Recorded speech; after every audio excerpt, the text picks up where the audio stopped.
Guys, ang gagawin natin ngayon ay magka-calibrate tayo ng ating TPS.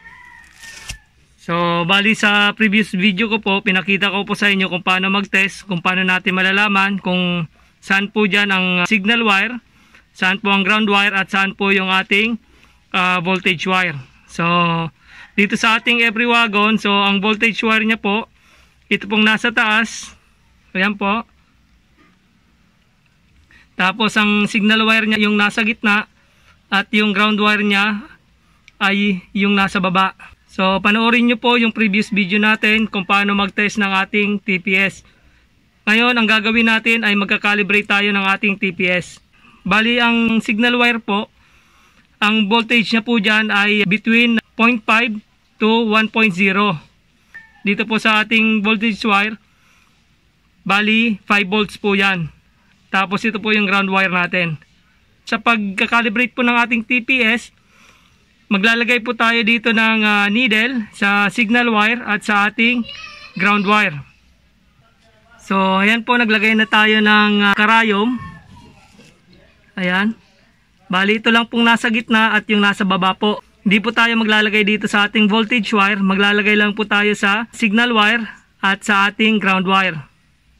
So kakabitan po natin yan ng multimeter natin. So guys, bago tayo maglagay ng ating multimeter, luluwagan muna natin itong dalawang tornilyo. Ito sa ibabaw at yung sa baba.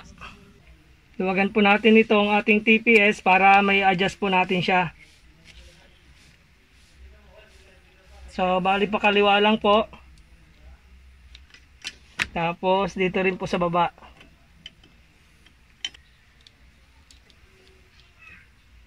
So ayan. So guys, sa pagka-calibrate ng ating TPS, kailangan po natin ng multimeter. So ilalagay po natin yung ating multimeter sa 20 volts. So lalagay po natin yan dyan. Tapos yung red po, dito nakalagay sa ating signal wire. So sa signal wire po yan nakalagay. Yung red. Iwasan lang po natin siyang dumikit dito sa ground wire para mabigyan po tayo ng tamang signal. So kakabit lang po natin ito. Ito naman yung negative. So ayan. Tapos sususian natin yung ating sasakyan. Lalagay natin sa on position. 2 click lang po yan bago po mag-start. So ayan. So, pagkatapos natin ikabit yan, so nailagay na natin yung ating mga crocodile clip. So ang reading po niyan dapat ay between 0.5 hanggang 1.0. So yung sa atin po, sa ating sasakyan, nilagay lang po natin is 0.6 or 0.60. So yan po yung calibration ng ating TPS.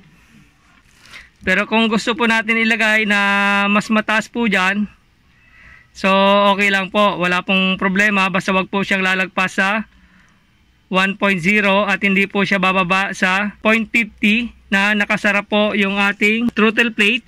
So normal po yung 0.50 hanggang 1.0 na nakasarado po yung ating throttle plate. So try natin na buksan yung ating throttle plate. Ayan.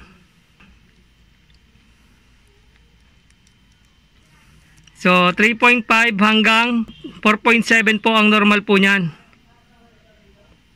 So 3.95 po yung ating reading sa ating sasakyan. So normal lang po yan.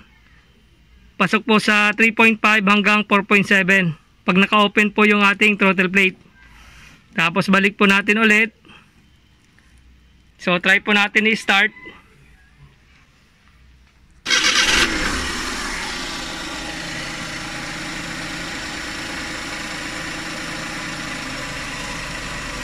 I-calibrate natin yung ating TPS. Lalagay lang po natin siya sa tamang voltage or kadalasan po na adjustment sa ating TPS. So ilalagay natin siya sa 0.7. Yan po yung pinakakadalasang ina-adjust nila sa ating TPS or throttle position sensor. So ngayon, ikot lang po natin yan pataas. So 4.6.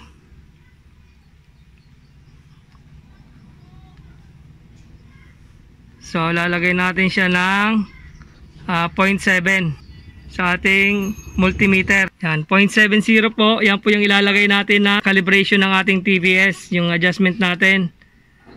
So depende po sa atin kung pababa natin ng kaunti or tataasan.